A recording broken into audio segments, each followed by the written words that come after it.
नमस्ते दोस्तों, deep study point में आपका एक बार फिर स्वागत है। और अब अभी हम आरपीएससी का जो पुराना पेपर सॉल्व कर रहे हैं। तो मैंने इसमें लगभग 26 क्वेश्चन सॉल्व करवा दिए थे और कुछ ही मिनटों में। और अगर ये पूरा पेपर सॉल्व कर लोगे तो ये मानो आपकी एंसेंट और मिडाइवल हिस्ट्री कंप्लीट हो जाएगी। बहुत सारी चीज़ें ऐसी आ जाएगी जो आपको रिमाइंड हो जाएगी।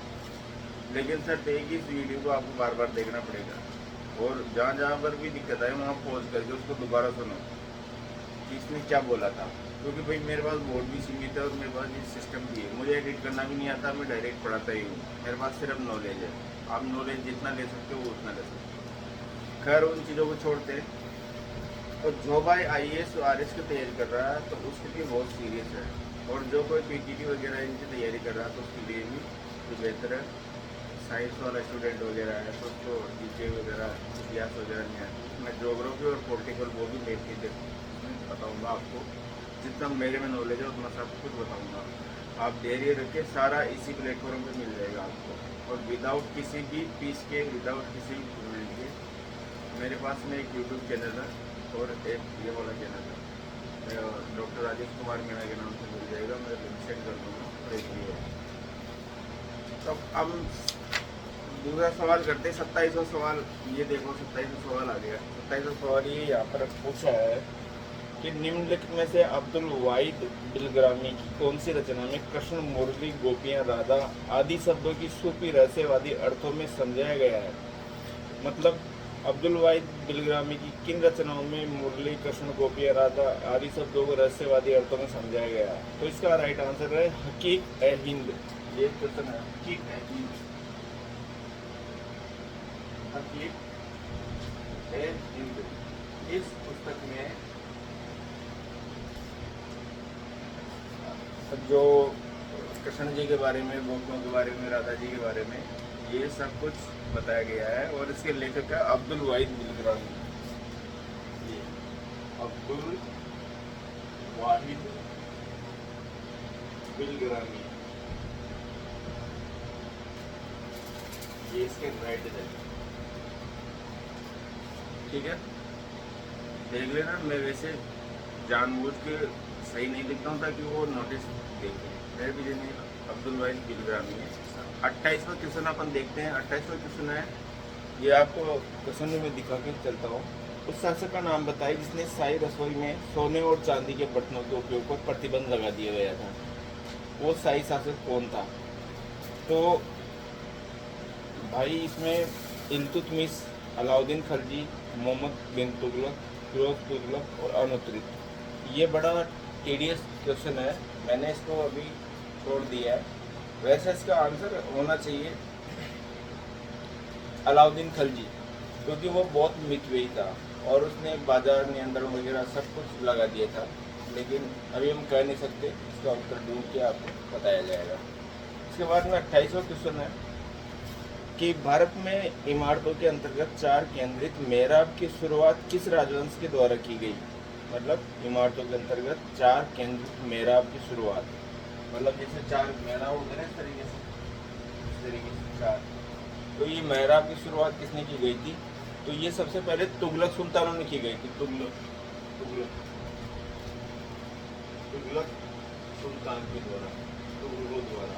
ये आंसर है इसका, बिल्कुल तुगलक सुल्तानों के द्वारा। तलवार दीवारें वगैरह सब कुछ तुगलक सुल्तानों के द्वारा पेश करी गई थी। इसके अलावा 30वां क्वेश्चन है, किस पुस्तक में कबीर की कविताएं संरक्षित है जो किसानों की परेशानियों के प्रमुख कारणों का वर्णन करती है? किस पुस्तक में कबीर की कविताओं का संरक्षित है जो किसानों की परेशानी के प्रमुख कारणों का वर्णन करती है? तो गुरु ग्रंथ साहिब में कबीर की वाणी है। इसका आंसर, इसका जो आंसर आएगा वो गुरु ग्रंथ साहिब आएगा। गुरु ग्रंथ साहिब, इसमें कबीर जी ने किसानों की व्यथा गुरु ग्रंथ साहिब में की चौपाई के अंदर जो कबीर जी ने किसानों की परेशानियां, उनकी व्यथाओं के बारे में बताया गया है। और ये बिल्कुल सटीक आंसर है इसका। और ये मिडाइवल इंडियन हिस्ट्री में मिल जाएगा आपको, सूफी और रहस्यवाद की पुस्तक में। अब क्वेश्चन नंबर आ जाता 31वां। अब 31वां जो क्वेश्चन है तो ये भी विवादास्पद। यह में मिफ्ता उल फुतह में आसवन के लिए निम्नलिखित में से कौन सा शब्द प्रयोग किया गया? मिफ्ता उल फुतह में ये जो चारों ये असैयब, कोल्डू, चकनीदान, चेकू, ये ऐसा कुछ नहीं था। इसके लिए प्रयोग किया गया तकतीर। इसके लिए प्रयोग शब्द किया गया तकतीर। तकतीर तो इसमें मतलब हम करेंगे नहीं, अनुत्तरित कर देंगे इसको, क्योंकि ये डाउटफुल है। तो डाउटफुल रहेगा तो 1 3rd मार्क्स जाएगा, तो 1 3rd मार्क्स जाने में मिलेंगे। 32वां देखिए, विजयनगर साम्राज्य के हर समय हीरे की खदानें निम्नलिखित में से किस स्थान पर स्थित थी? तो ये विजयनगर साम्राज्य में करनूल नामक स्थान है, यहाँ पर हीरे की खानें थी। करनूल, यहाँ पर आएगा करनूल। विजयनगर साम्राज्य में भी अगर आप देखेंगे तो यहाँ आएगा करनूल। करनूल, ये करनूल ये जगह है यहाँ पर हीरा खान थी, और ये पड़ता है विजयनगर साम्राज्य में।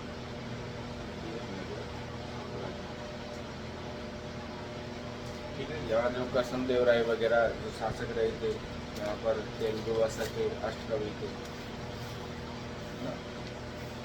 ठीक है, यहाँ इसके अलावा 33वां क्वेश्चन देखते हैं। बाबर के खिलाफ राणा सांगा के पक्ष में खानवा का युद्ध लड़ने के लिए बिजोलिया और देवलिया से किन राजाओं ने भाग लिया? बिजोलिया और देवलिया से किन राजाओं ने भाग लिया था खानवा के युद्ध में? आप बताते खानवा का युद्ध 1527 में हुआ था, 17 मार्च 1527 को हुआ था। तो ये पूछ रहा है कि भाई बिजोलिया से कौन गया? बिजोलिया से, और दूसरा गया कहाँ से? देवलिया से।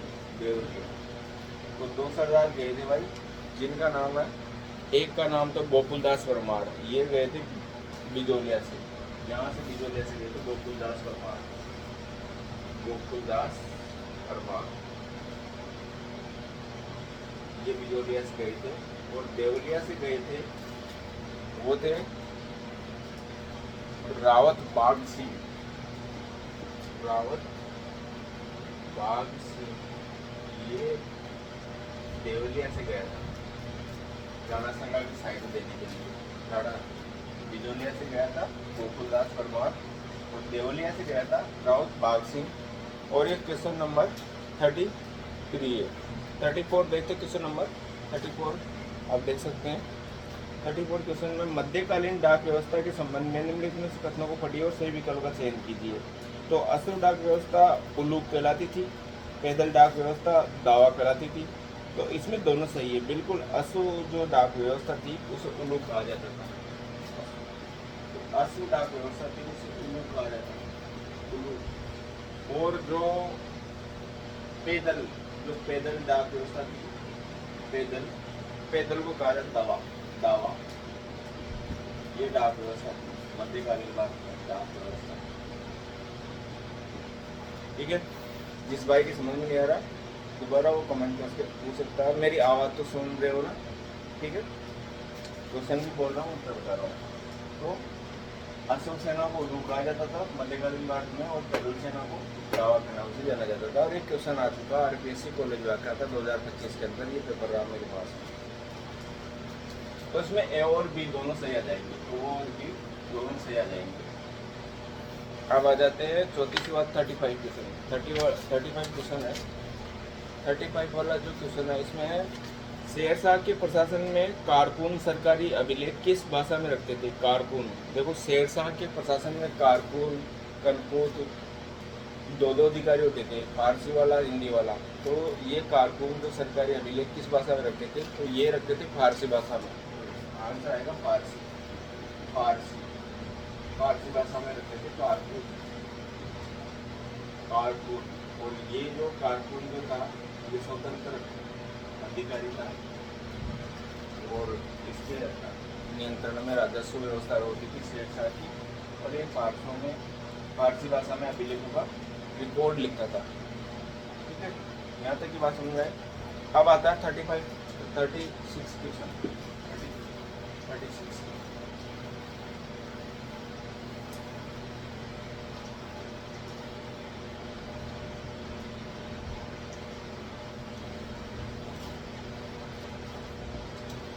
36 क्वेश्चन है भाई। ये है, निम्नलिखित में से किस पुर्तगाली गवर्नर ने 1510 में बीजापुर से छीनकर गोवा पर अधिकार कर लिया था? तो इसका सीधा सा आंसर है 1510 में अल्बुकर्क था। 1510 में जो आने वाला जो पुर्तगाली था वो अल्बुकर्क था, अल्बुकर्क।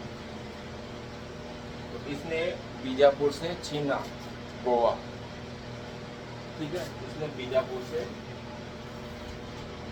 से गोवा छीन लिया, अल्बुकर्क। इसके बाद में फ्रांसिस डी अल्मोड़ा वगैरह बहुत सारे पुर्तगाली गवर्नर आए थे, लेकिन ये पहला गवर्नर था अल्बुकर्क, इसने बीजापुर से गोवा छीना था, ठीक है। 37वां क्वेश्चन देखते हैं। यहाँ पे जहांगीर की विजय अभियानों को काल क्रमानुसार व्यवस्थित कीजिए। पहला है अहमदनगर विजय, दूसरा किश्तवाड़ और तीसरा है मेवाड़। तो इसमें क्वेश्चन देखो, इसमें क्वेश्चन आएगा CAB। सबसे पहले मेवाड़ विजय की थी, इसको मेवाड़ जो जहांगीर था, जहांगीर की अगर विजय देखी तो उसमें सबसे पहले तो मेवाड़ के बाद में इसने किश्तवाड़, तो ये किश्तवाड़ दक्षिण भारत में पड़ता है,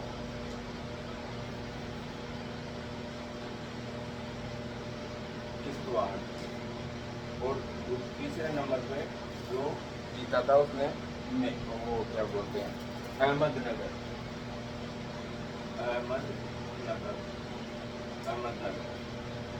ये सही है। तो इसका मतलब ये इसका जो कूट वचन बनाया है ना वो CAB है, इस तरीके से बनाया। मैंने डायरेक्ट बना दिया, लेकिन उन्होंने क्रम से लिख दिया।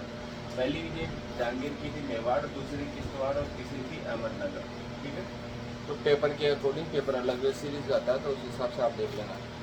38वां क्वेश्चन है, 38 वाला क्वेश्चन आप देख सकते हो, दिख रहा होगा आपको। हुमायूं के बारे में निम्नलिखित प्रश्नों को पढ़िए और सही विकल्पों को चुनित कीजिए। हुमायूं ने 1534 में कलिंजर पर अभियान किया था। भाई 1534 में नहीं किया था, 1532 में किया था, ठीक है। तो ये पहला तो गलत हो गया, 1531 में किया। दूसरा, हुमायूं ने 1532 ईस्वी में चुनाव का प्रथम घेरा डाला था। बिल्कुल 1532 में चुनाव का घेरा डाला था, चुनाव अभियान पड़ता है, इसका घेरा डाला था, ये सही है।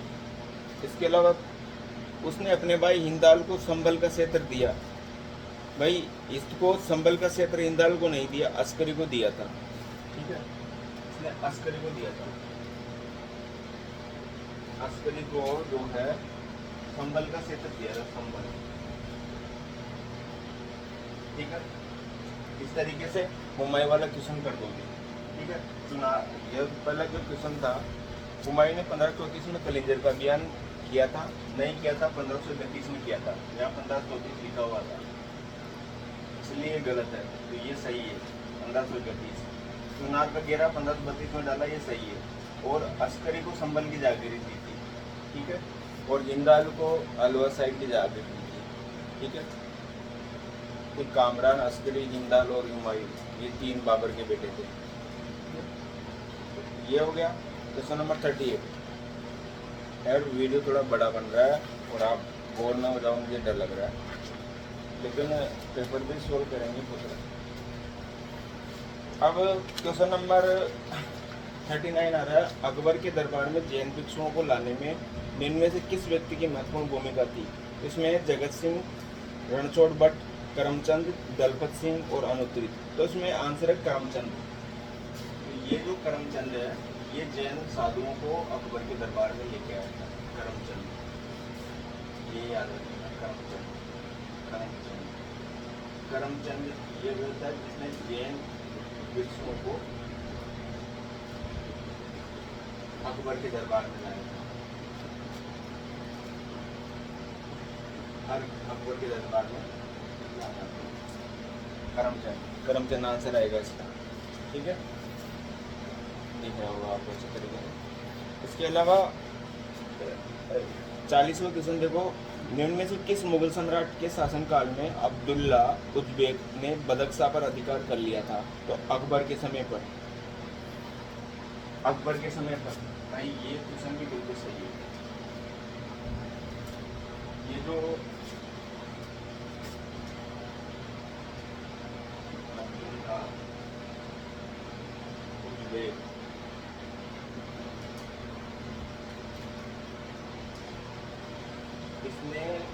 बदक्षा पर अधिकार कर लिया,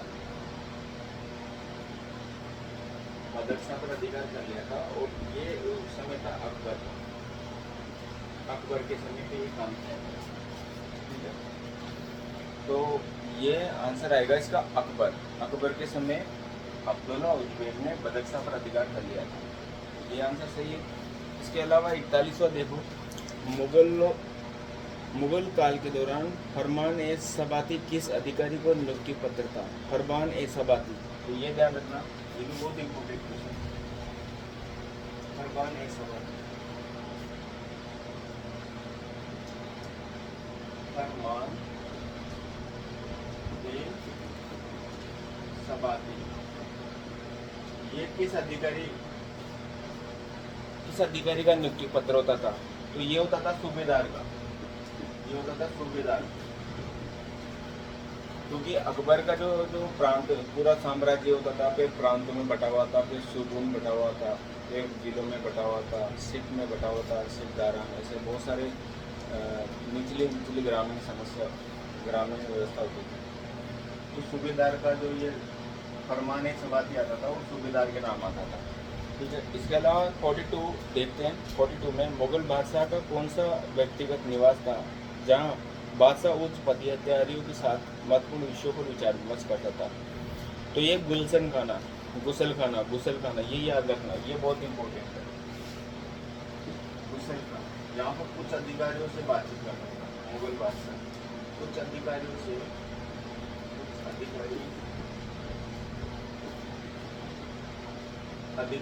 जो बात करता था वो गुसल खाने में करता था।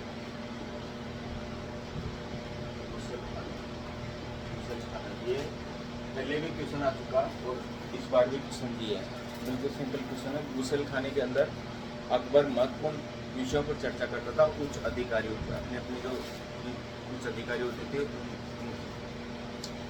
और अब क्वेश्चन आता है 43 वाला, और ये लास्ट क्वेश्चन करेंगे क्योंकि 17 मिनट की वीडियो भी, इतनी वीडियो आप देख नहीं पाओगे, तो वीडियो भी थोड़ा हिसाब से होना चाहिए।